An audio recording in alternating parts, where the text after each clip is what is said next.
Migao mochung'ne wechego mag thieth e kaunti ma Kisumu keto od thieth maduong' mano mar Jaramogi Oginga Odinga Teaching and Referral Hospital e rang'enya mano mar level 6 en ber mane modhi kelo.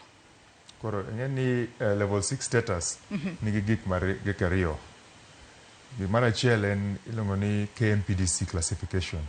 Mano nyiso ni services mimiyo e facility no romre gi level 6. To gimar ariyo en state corporation.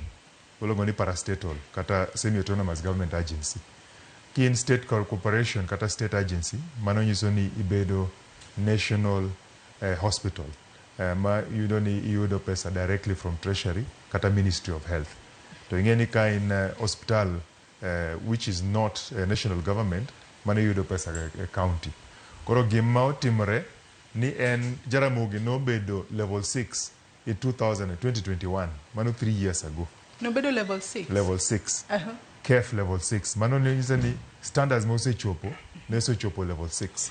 But nokonyalo operate as a level 6 nikech of several things. Ka okin state corporation to okiyud pesa moromo mar chiwo services go.